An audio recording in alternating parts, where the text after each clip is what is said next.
What's up, everyone? Welcome back to another episode of Not Your Uncle Rico. We've been gone for a while to be forthcoming with you guys. My little brother tragically passed away. So it's been a tough month. We took a month off to kind of wait, reset. But knowing my little brother, he would say, hey, keep going, keep crushing it. So doing it a lot in his honor this month. If you're tuning in for the first time, this podcast is about Millennials and Gen Zs pushing back against our generational stereotypes by telling our unique stories from our unique perspectives. And so that's what we do today. We have a friend on who we've been working with in a friendship, but also kind of like a mentorship relationship for years. And he absolutely crushes it. Before we jump into some of the details of the podcast, this podcast is brought to you by The Faithful Platform.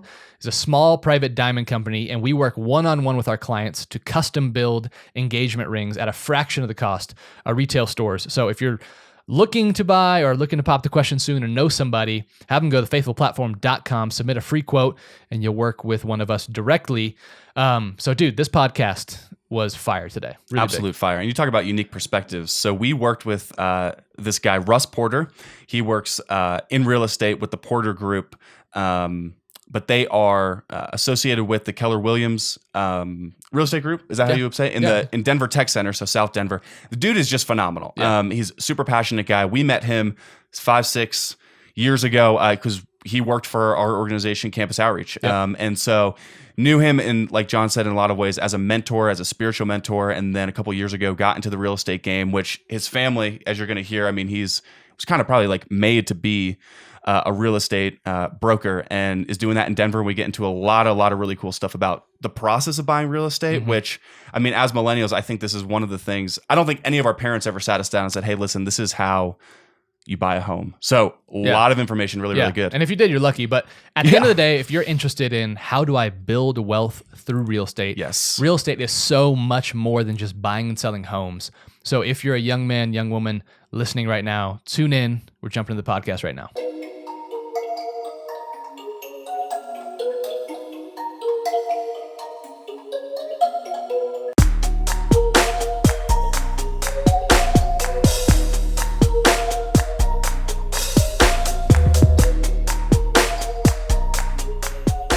All right, jumping right into the podcast.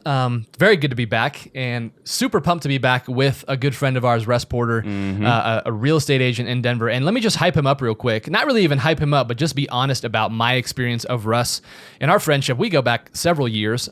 He was kind of a boss and mentor to both of us for a couple years. But when it comes to real estate, I've talked to and bought a house. I've refinanced my house, and Russ has been like an asset for me. And like, hey man, help me understand just real estate. Help me understand the benefits. Help me understand how to think about these different things. And of all the real estate agents that I've ever talked to, and it's not just because he's a friend, you will see in a second, he is the most educated, professional, passionate real estate agent who really cares about what he does, and for good reason. So in pretty much every standard that you can measure real estate, Russ and his team are amongst the top. I mean, top 1% in a lot of cases. And so I want to hear a little bit from you, man. Just explain to us, introduce yourself. First of all, welcome to the show.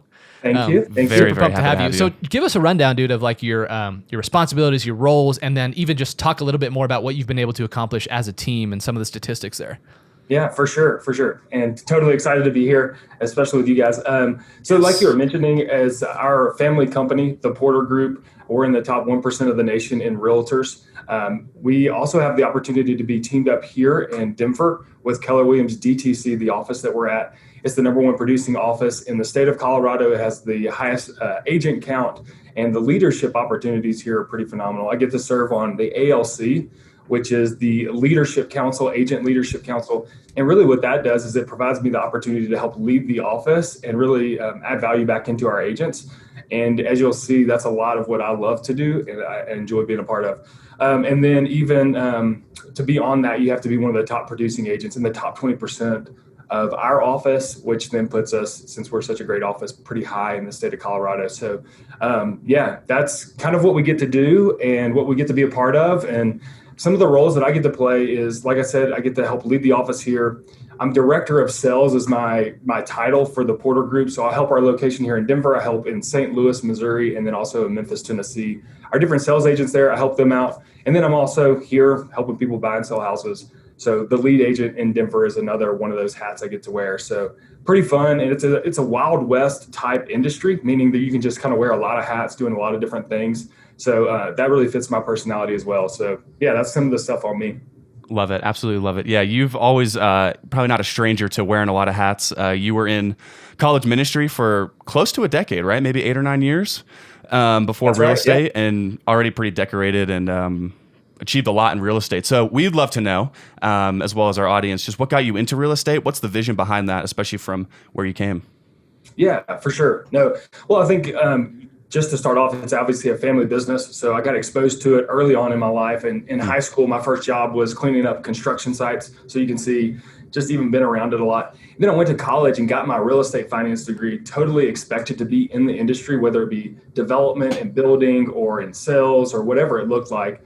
So I always had that in mind, but in college, God really changed my heart and my life and became a Christian and really increased my vision for not just having a great life and comfortable and making money and doing some of the great things, but really investing in other people. So that's what led me into the campus outreach, the college ministry outlet for, like you said, 8 or 9 years.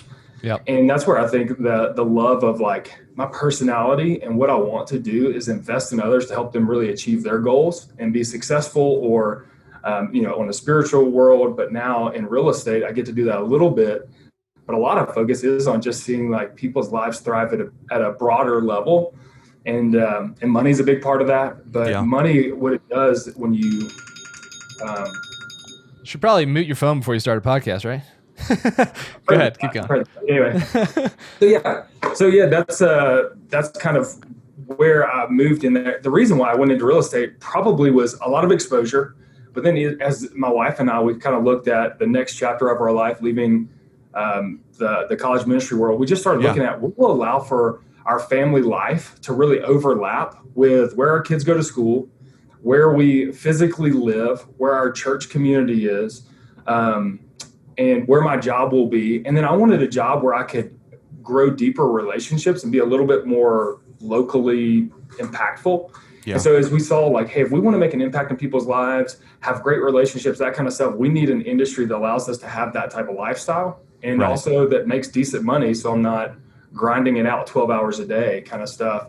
So as we started to look at that, there was a few different things and really real estate started to come into focus where it's local in nature, and everybody has some kind of connection to the neighborhood and we get to be invested in it. And so we thought about how can we get to know our neighbors better? How can we throw neighborhood events and grow community in our neighborhood? And what's an industry that allows for us to couple with that? So I'm not like going to work over here and doing one thing and then I come home and try to do something totally different. It feels like, how can I marry those?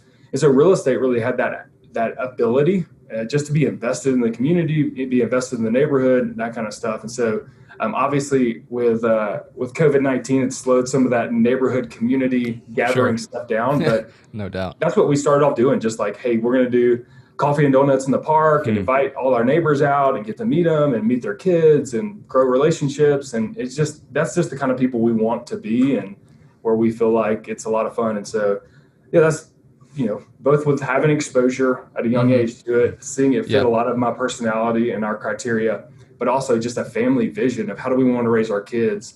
And I think my wife and I really have a desire to see neighbors know Jesus, know him deeply. And we want our kids to see us investing in people like that. It's one thing for us to wake up and go to a church meeting on a Sunday morning. Sure. It's a totally different thing whenever my kids see me like investing in relationships in our community with people and that spiritual things are really important to us. So I think that's really why I did it, to be honest with you. Yeah, no, that's big time. And I think I want to just attest to you again that, and to the audience, whoever's listening is like, oftentimes when you say, oh, there's a real estate guy having like an event and handing out popsicles and whatever, that they think, hey, it's just a business decision, but it's not in your case. It's much more than that. And I think that's what I've really grown to love about the Porter Group and some of the real estate agents that, you've connected me with and that I know is that it is to build connections and to eventually help people buy their homes and make really wise financial decisions with $250,000 of debt that they're taking out. But it's also more than that. It's like I actually want to engage my community and get to know people. And if there's anything that, if you guys are in college right now listening or have just graduated college that you will learn is building good community doesn't just come to you. I mean, Right. there's an effort that is required. So it's cool that real estate offers that opportunity, even for dudes listening, or ladies listening that are trying to figure out, what do I want to do after college? That's something to consider. It's like, hey, it is a community building kind of business. So okay, so just imagine 24 years old or 22, you're a senior, graduating, you're trying to figure out, what is real estate all about? So from a very simplified point of view, my perspective initially was real estate is just basically buying and selling houses. That's pretty much it. And it's just another job. But the more that I've kind of dove into my understanding of what real estate is, I've started to understand that it is a very powerful asset class. It is something that kind of generates wealth and can generate passive income and these kinds of things. So for somebody who's trying to figure out, hey, is it more than just a job? What does that mean? How would you, in your opinion, why do you think, do you think real estate is one of the best asset classes in the world, and why? Like, help us understand your perspective, a bigger perspective, more so than, hey, it's just buying and selling houses. Yeah. Well, our vision for the Porter Group is a world full of people who love their home. And for us, even beyond just the financial scope of it, it definitely is a great asset class. I want to get to that. But even like your home impacts your lifestyle. Yeah. And where you live, how much your monthly payment is, all of those things impact how you love your life or don't love it, how you love your community, your neighborhood or don't, how you get to invite people into your own space in your own life. And so, to be honest with you, as you look at a home, if you're looking at trying to impact a community, somebody making that decision and having stability in it can really impact their lifestyle and their livelihood, and whether they have a life they want or one that they kind of drudge through. And so it's one of the 6 key components of just having a thriving life. So yeah. I think at a big level, sometimes people just think, oh, this is just where I lay my head. And for singles, maybe that's a little bit more true than, families of 5, 6, 8, whatever. But it really does make an impact on who you are, who you become, those kind of things. Like we know everything matters. And so I think that home is a big one. Then as a financial side of things, if you look, the richest people in the world all have a portfolio of real estate. If it's not their primary thing that they're doing, then they definitely grow in that. One thing, and that's not an opinion, that's a fact. Yeah, you look at some really, really wealthy people, they have a ton of real estate. It is an important now, it doesn't mean that all of their money is wrapped up in real estate, but it is always part of the portfolio. So yeah, keep going. There's reasons for that. One is it's a good tax hider, right? Like they can buy that and then hide money in it, which, smart business people aren't in the business of giving their money away, right? Sure. It definitely is one of those things. I think another thing with it is people don't understand the power of, growing up, I always heard this and I thought it was cheesy, but it's just stinking true. They're not making any more of it. Like they're not making any more land, right? So it's a scarce resource. And especially in like the Colorado area where you're seeing people wanting to come to the Front Range, come to Colorado like crazy, we're just seeing appreciation. So when you have low demand and high demand and low inventory or not very many opportunities to buy, obviously price goes up. So appreciation. But kind of getting back to a bigger view of it, it creates, I think, it can create emotional well-being, family well-being, those kind of things. It also can help you grow your net worth. And some people, especially a 22, 24-year-old, probably isn't really, they don't care about their net worth. Maybe some of your like presidents of organizations in college do, and they're thinking that way. But the average person isn't. They're just kind of thinking like, how do I pay all my bills? Maybe, right? And how do I go have fun on Friday, Saturday night, and those kind of things. And I think that's great. But legitimately was talking with a guy the other day. We were talking about investing and doing some different things. He's like, why would I care about that? I won't get to see that money until I'm 65. I can't spend that money until I'm 65. And it's like, well, that's kind of the point of investing, is having more options later in life, right? And that's what it's a great way to put it. Real estate can do. And it only does that if you buy right, though. Like, it's not always a win. Like, there's some bad buys, and those don't help your net worth or don't help your monthly income or don't, any of those things. So you do have to do it right.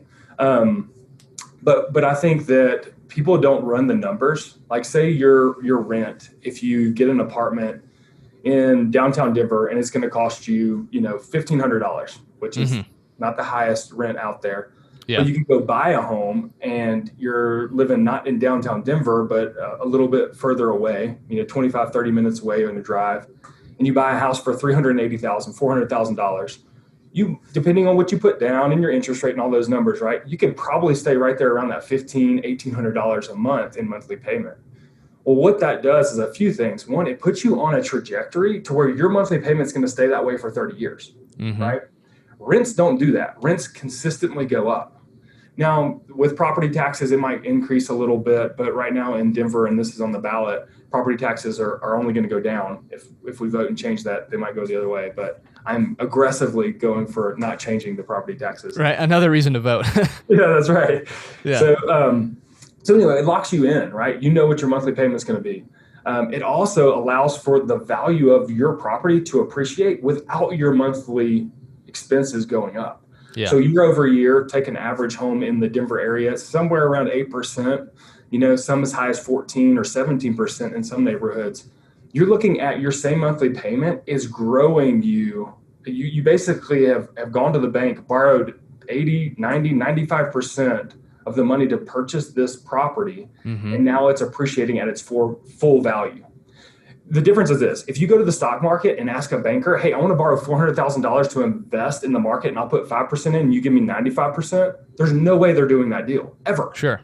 But they'll do that for real estate, right?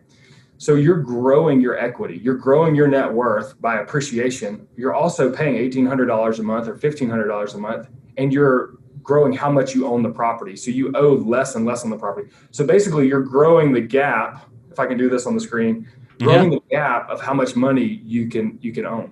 Well, what does that do for you? Number one, you can borrow against that money, potentially. You could even take that money out and take a secondary loan and go use that to buy another business, to pay for college for your kids, to go buy another rental property or something like that. Once you're in the market, you then have so many more options. Being in the market means once you purchase a property, you have so many more options. The toughest thing is getting into the market on the Front Range because appreciation is so fast. And here's what happens.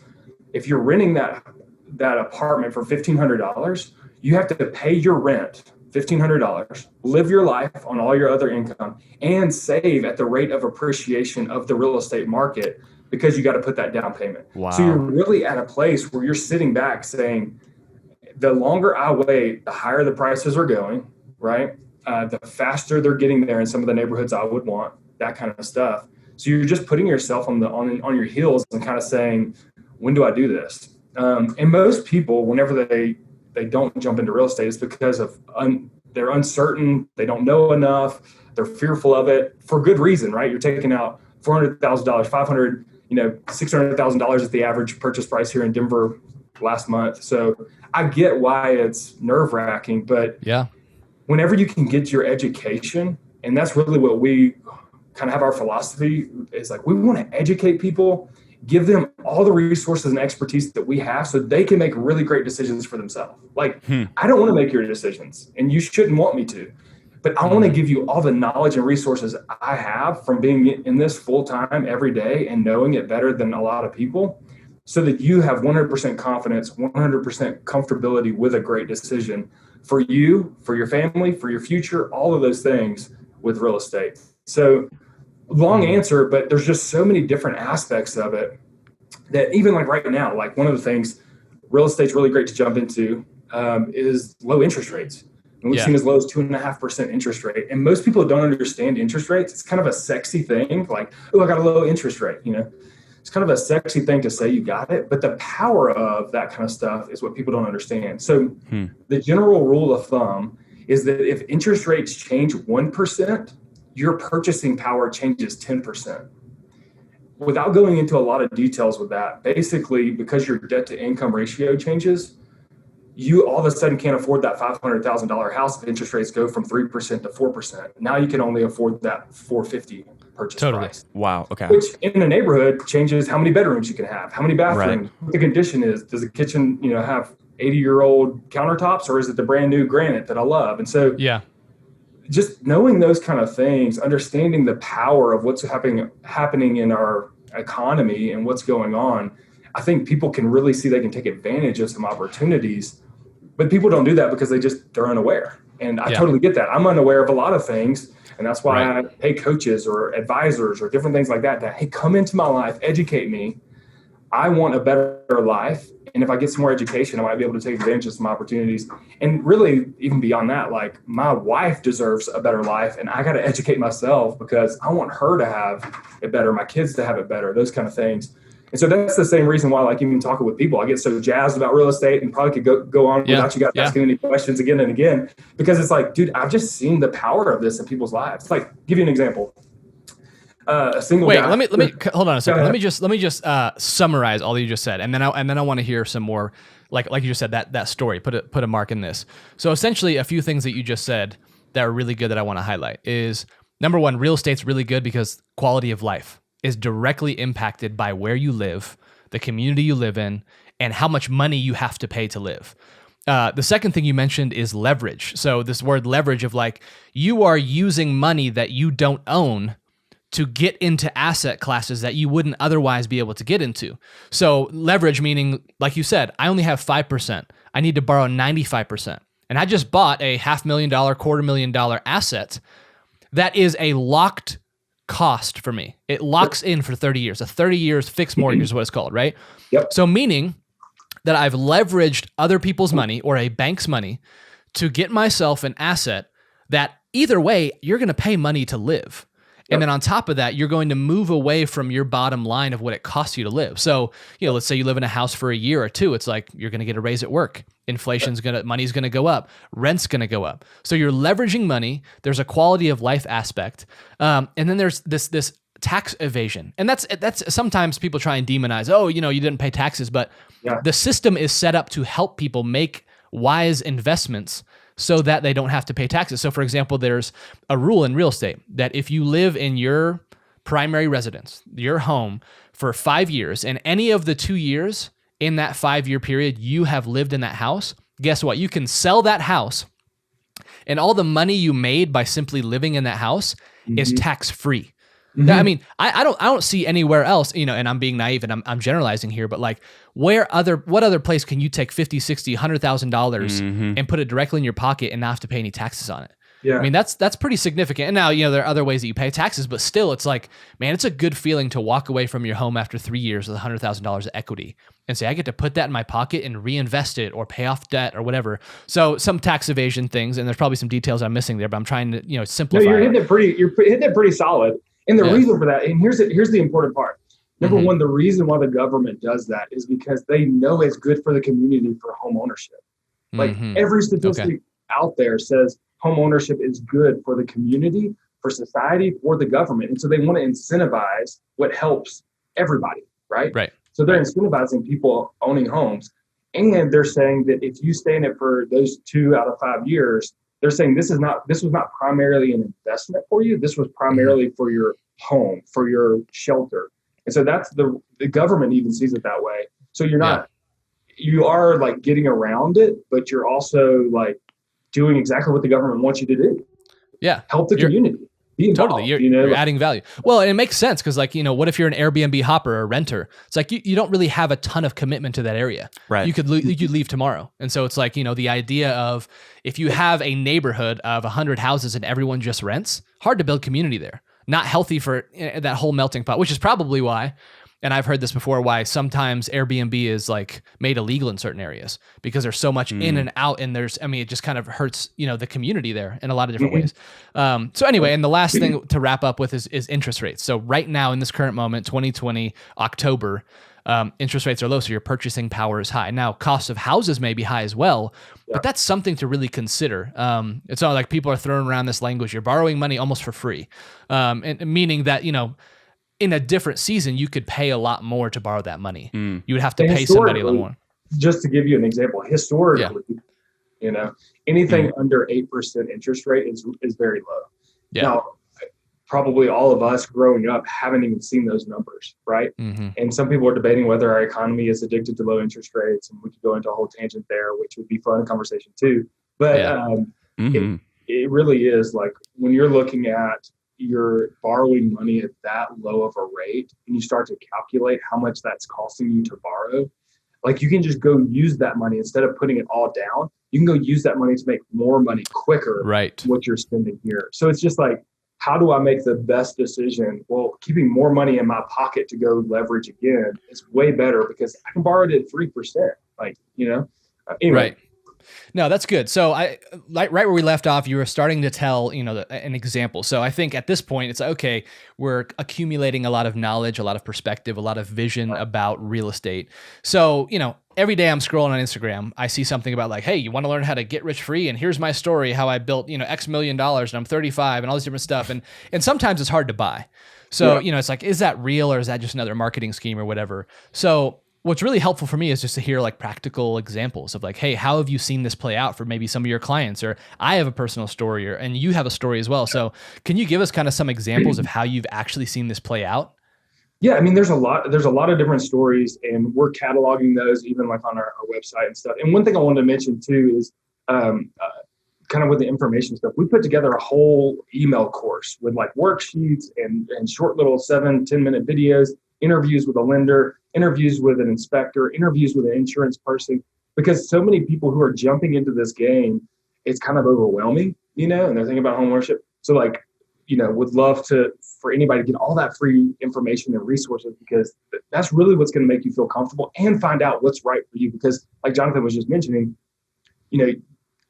or like you were just saying, there's so many different stories out there and there's so many different things you can do with real estate. And there's so many different classes and that kind of stuff. Like you can have a multifamily, a single family, residential, commercial, you can have light commercial, you can, all of these different things, and they are all different, so there are people who make it rich at 35 for sure. I mean, the game is big enough to do that. Sure. If you're talking about home ownership as an individual and how to get started in growing your net worth, there's so many incentives. So like, for example, if you're going to buy a property as an investor, meaning you're not going to live in it, you're actually going to use it to generate passive income, you have to put 20% down. You don't get any other option because a lender is saying that's a higher risk of default on the loan. We want you to have more skin in the game.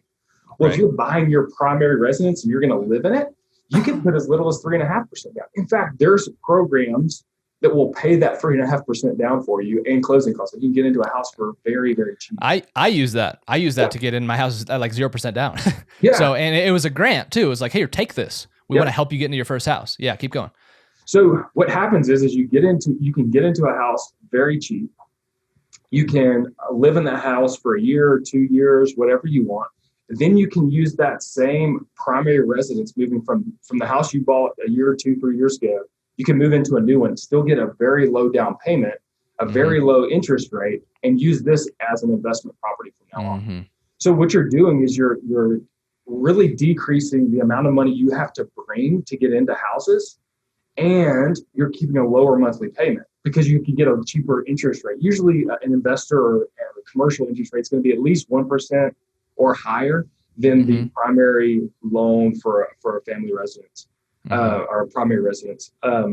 So what you do is when you buy this house, you buy it with very little money in and the cheapest monthly payment you can because your interest rate is low and you don't have a ton of expenses. So then you can then leverage that to cash flow as much as possible in 2 years when you move out. Or you can sell it, take all of your capital gains, all the money you made, and go get a better house, which is what some people do because they buy this house, they end up finding a spouse or a partner or whatever, and they're like, hey, this no longer fits, and we'd like to have kids and grow our family. Well, instead of you having to save a down payment for 3 years, your property has saved your down payment. Totally. Because it's appreciated and you've been paying it down every month, like a forced savings plan. So now you can take that $60,000 of equity over 3 years and go put that into another house and keep a more similar monthly payment, but a bigger house, better location, and a better condition, Right. That's what I tell people, like getting into the market is so powerful because it gives you so many more options. If you don't get into the market, remember you're paying your rent and you're having to save at the rate of appreciation, all that kind of stuff. So I think you were talking about a story. One of the guys I was just talking with, he's 25. He graduated school 2 or 3 years ago, makes good money. He's been putting some aside, all that kind of stuff. And we just started having a conversation about, should I rent? Should I buy a home?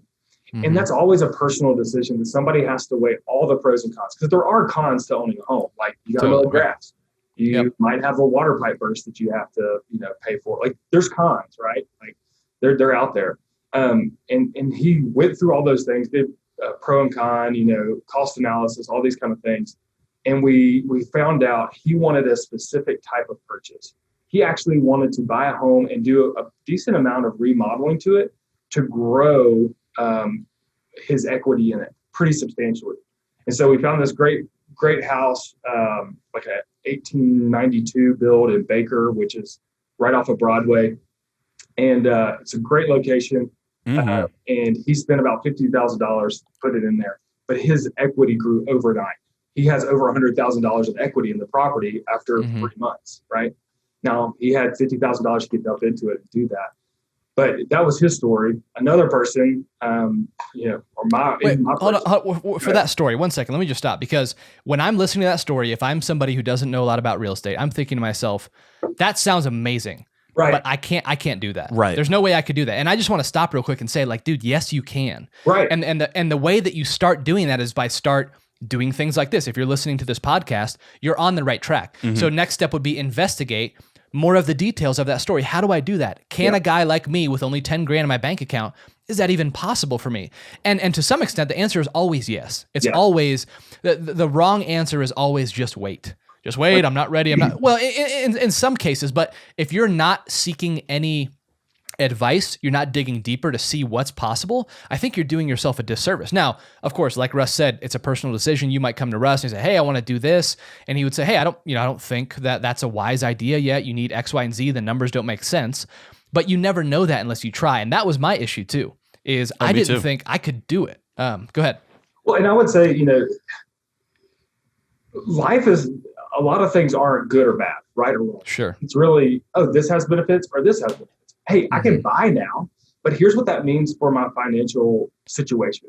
I have less stashed away in the bank. Am I willing to jump on it now? Or do I have the ability to save at a very aggressive clip per month to where then it's a better situation if I wait 4 months? But those are the kind of decisions you don't get to make if you're not getting your hands dirty, asking the questions, talking to the professionals.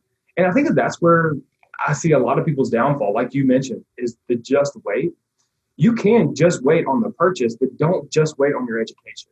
Right. Don't just write it off as like, yeah, not me, won't happen. I guess that's what I was trying to say. Don't just look at it and be like, yeah, dude, I just can't do that. No way. It's like, that's not a good way to go about life in anything, which is why we created this podcast. It's like, don't write those things off. Okay. So you're about to go into a different story. I just wanted to say that, man, don't be there. It costs you nothing to call people and gain knowledge and understanding. Even DJ Coker, he made it from Rhodes College to the NFL. That was the one thing he said. He said, don't ever get tired of gaining information and knowledge. It doesn't cost you anything except a book here and there or some time.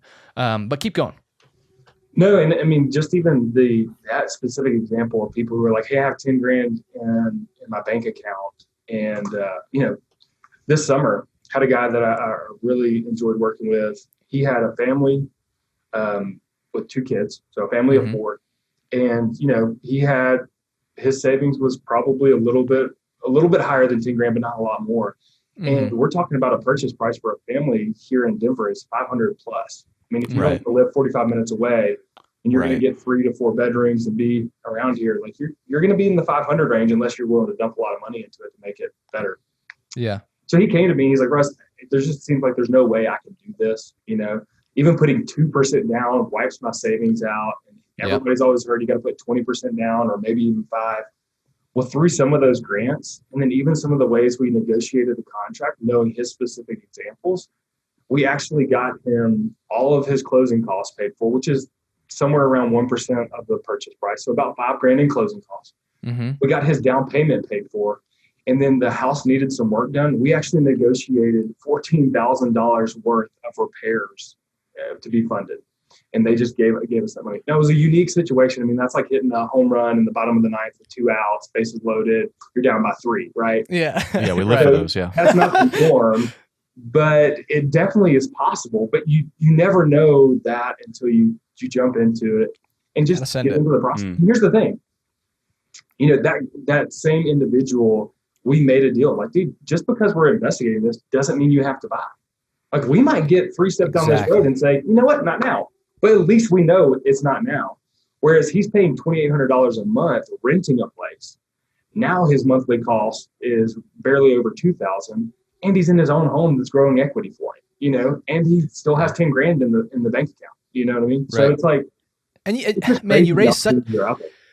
you raised such a good point, because I have felt, and still to this day, when I'm shopping and doing different things and considering different options, and this may hit a nerve with some people. What if I start this process with a lender or with a real estate agent, and we get a month down the road, and I get really uncomfortable, say, I want to pull back. Right. Then I feel really obligated and feel bad that I'm making a business decision that's best for me. If you're working with good people, mark my words on this. If you're working with good people, they will make you feel comfortable to not do business with them because they're either greedy or frustrated, or I put in the hours. Like you've got to be willing to step into something and say, I'm going to investigate. I'm really going to invest a lot of time, energy, use this person as a professional. That doesn't mean you're bound to do anything necessarily. Right. And I know with Russ, that's one thing that made a good real estate agent. And I would even advise you to find real estate agents that make you feel comfortable to make your own decisions. Meaning, if like I thought I was going to buy a house a month ago. We were hammering out the MLS and going to see houses every day and stuff like that. And then I recognized, hold on a second, it's wisest for me to stop. And my real estate agent was like, yeah, that's cool. Russ said, hey, no problem. Let's reconnect. So I think you have to be willing to enter into something, knowing that you have the freedom to pull out. It's fine. Like you don't have to go through with the deal or go to close or whatever. Well, I thought that was important. That, Jonathan? Yeah, totally. Please. Especially if I'm a 22-year-old who's just graduated college and I haven't been in a lot of professional settings. Yeah. That can feel, I don't know the etiquette here. And I don't want to be a sleazeball and take advantage of somebody. And at the same time, I'm not ready to lock in forever in eternity to do this deal. Right. Totally. Right. It is completely okay. And in fact, the best way to operate is to just be upfront with somebody. Hey, listen, I'm interested in this. I want to investigate it. Would that be okay with you to help me make this decision? I'm not sure if I want to buy it. Like, that's an okay conversation. And there's professions that know that, and they work based on getting across the finish line, and they know they're going to start the process with a lot more people than they get across the finish line with. Right. So I think just you can be honest and upfront, and you don't have to go to the finish line with every person you start the process with. Yeah. In fact, I would say it's not a bad idea to interview a few people. Talk with a couple of people. One, you might just like one person better than the other, and you might also find out, hey, this person's way more educated, or they're way more educated in my area, or with the type of property I want to get, or with my specific background and needs financially, or whatever, right? So I just say that, like, from a business etiquette level, it's okay to start the process and then tell somebody I'm not hiring. Like, that's not, if somebody can't have that conversation, like if a business professional you're working with or a realtor can't accept that conversation, that's their problem, not yours. Right. We're not a professional. You don't owe somebody something in that way. Now, on the other end, if you're calling them every day and taking up 2 hours of their time, you want to be respectful of their time. But it's not wrong to have a 20, 30-minute conversation, get some good information, and be in the process with that person. You know what I mean? Yeah. Totally. Anecdotally speaking, I mean, I'm like, if you're listening to this because you know me at all, you know that I'm terribly anxious and confused about the future all the time. And I'm telling you, I had maybe a 45-minute meeting with Russ and walked away feeling more confidence like in anything that I ever have in my life, other than like maybe wanting to marry my wife. So it's like, it really is, there's something too, even with that, like, etiquette. Can I step in here? Can I hang? Am I saying the right things? Is this guy like, does he just want to laugh in my face? Yeah. But someone like Russ with the Porter Group out of Keller Williams DTC, like they've got resources literally created because they know that, everybody's on their own sort of different pace and process. And so so you say like stepping out, meeting a couple different agents, et cetera, what would be like maybe like the second and the third step for that 22-year-old after getting educated, walking out, they got confidence now, they want to keep going in the process? Yeah. Well, I think two big parts of it are, one, talking with a real estate agent. And then typically, if it's a good real estate agent, they're going to have a partner in the financing side of things. So talking to like a lender, that's where you're going to get a lot of those, just the numbers, because a lot of times you just don't know what you don't know. And getting with a lender does a couple of things. One is it lets you know what you can afford or what you're willing to afford. Sometimes you can borrow a lot more money than you actually want, and that needs to be known as well. And also, you just start to get education on what are the different aspects of this. I mean, there's a reason why realtors do their job for 60 hours a week or 40 or whatever the right is. And there's a job while lenders do theirs for 40 to 60. There's just so many things that go into those professions.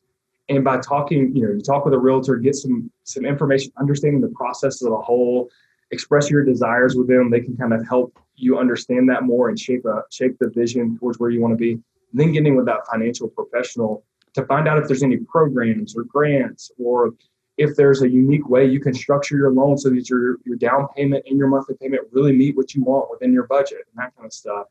I mean, that's even a big part of it. That's one of the things in our email course is even just like, hey, get a budget together. Sometimes a 22-year-old just doesn't have a budget, and that's fine. Sure. No shame. I didn't. I was gripping and ripping Wendy's and Chick-fil-A every single weekend. Right. That was the lifestyle, baby. It had to be. Typically, we're not going to change until there's enough pain to change. Like the pain of staying where I'm at has to be greater than the pain of separating. That's a great way to put it. Mm-hmm. So typically we don't start a budget until it's like, crap, I have goals. They're going to demand me be disciplined in finances. Right. So totally get that. But I think that those are some next steps. Once you kind of find out those two things, you're kind of understanding what it looks like to buy a home that you might want to live in an area you want to live in, and you find out what it takes financially, you're going to really come to a big spot where it's like move forward now or prepare to move forward later. Or, hey, I never want to own a home because that's way too much risk, right? Like that's just some people. And the people who don't buy a home, like they are buying something else. They're buying flexibility. They're buying, a very easy life in the sense of I don't have stressors. I don't have to do maintenance. I can just call the landlord, But you also are kind of giving up the financial side of it. So anyway, that's the next step. And then I would say beyond that, there's a lot of great things you can do online to view homes and see them. But it can be very tricky. The pictures don't always portray the property as it is.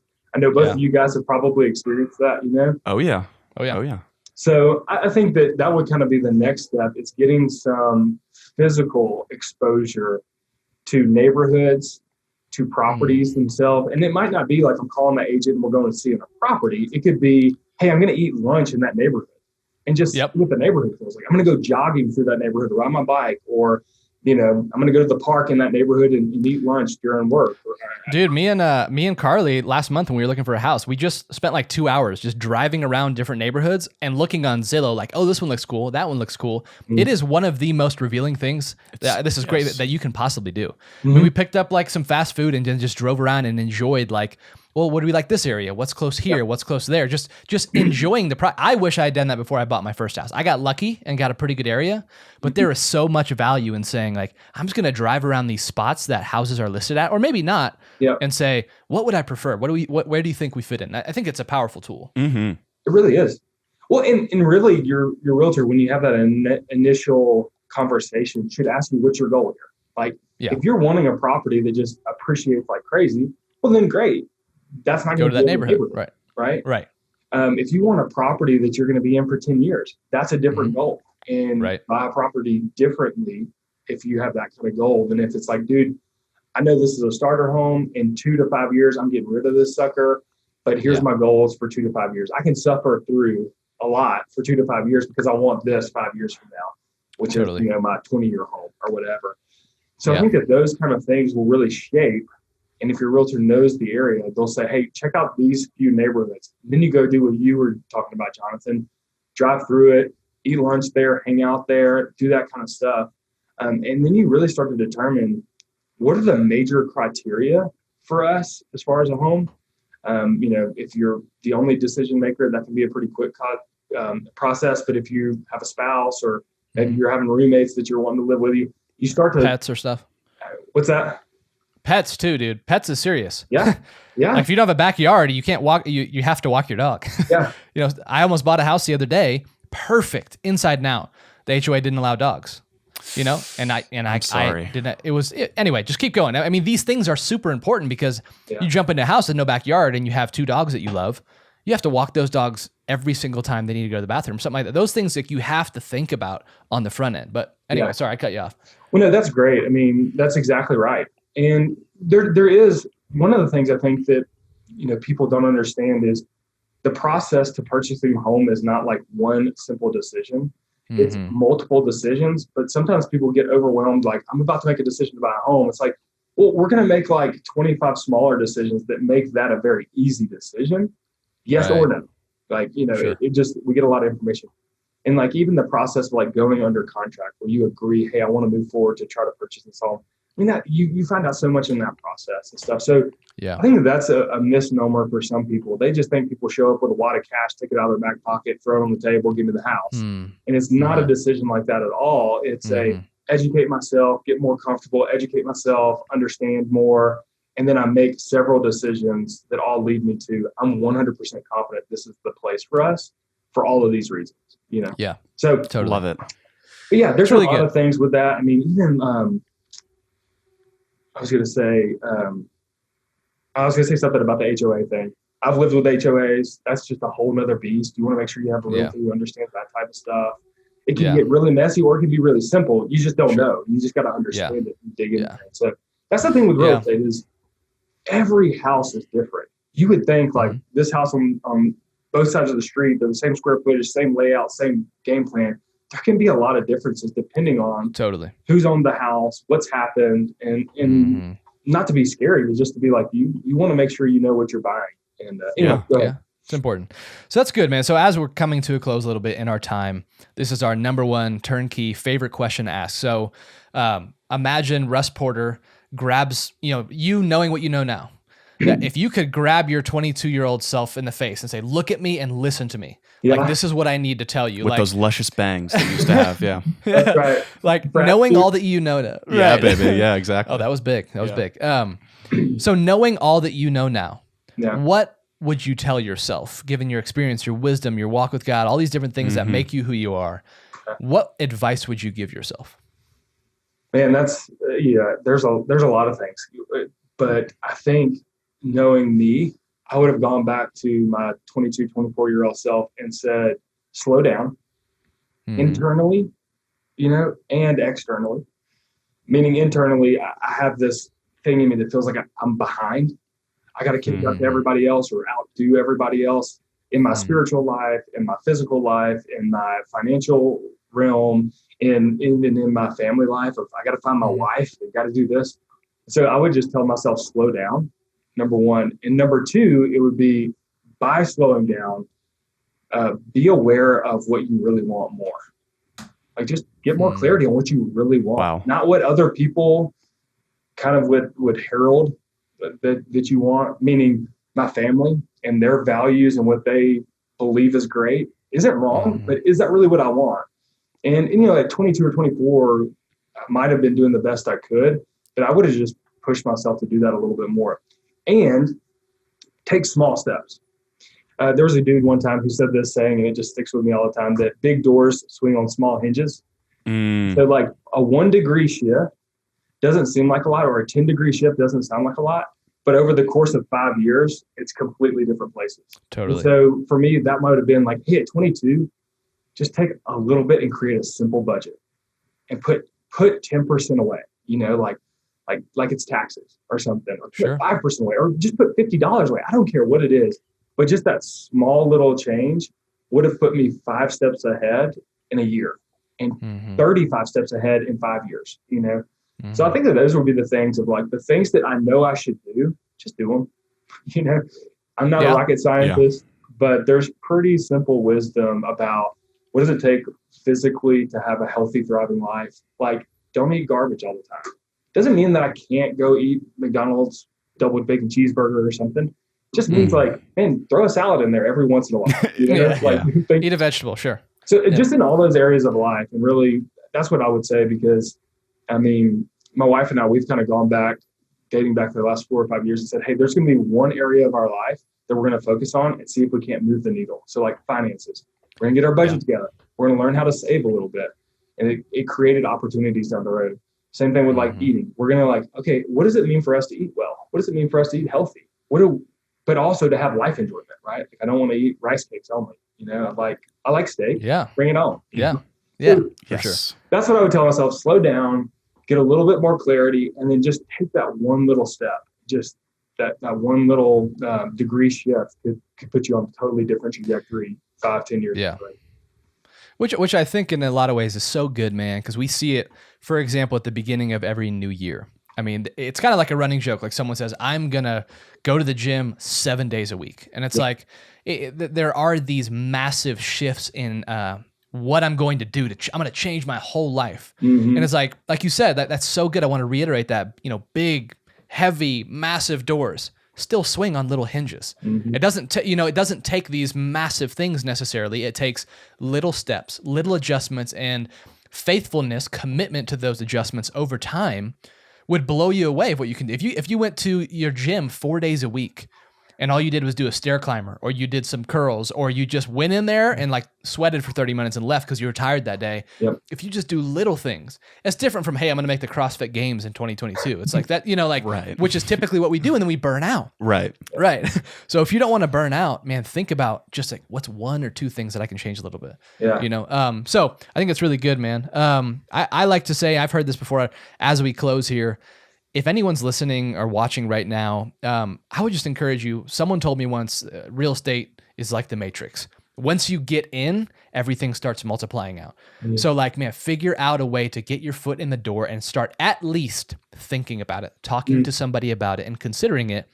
Because if you don't know what you're saving 10% of your budget for, then that's kind of going to be hard to save towards. But if you meet with Russ or you meet with a real estate agent and they say, hey man, here's X amount of dollars or resources that you would need by the time you graduate college to be in a really healthy spot, then it gives you an idea of what you're moving towards. And last thing I'll say, everything that we just talked about here today doesn't just apply to the little bubble of Denver.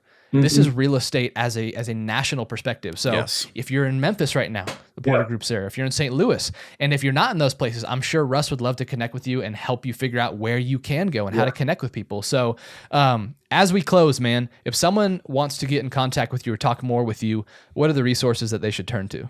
Yeah, so I think email would be the easiest thing, just Russ at theporter, Porter group.com. That's the easiest thing. Or you can jump on our website, theportergroup.com. So, we're not that creative. And we just have a lot of resources there to just digest on your own. If you're like, hey, I don't want to reach out right now. I don't even know what questions to ask. Hey, great. Go jump on there, digest a lot of that stuff. And once you have a question, we have Messenger on our website. You can just shoot us a quick text. Hey, I'd like to have a conversation. Can I get 5 minutes? That kind of stuff. Great. Yeah, it's just like, man, when you're ready, reach out, but go ahead and start educating yourself.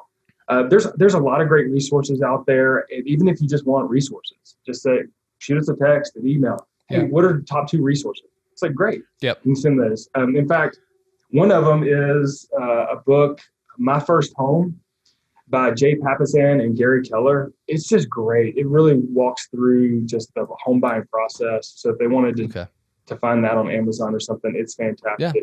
So great. Big time. And that information, I'll put it in the description below the video, or if you're on Spotify or iTunes, it'll be in the description as well. Dude, Russ, thanks so much for joining us today, dude. Super excited.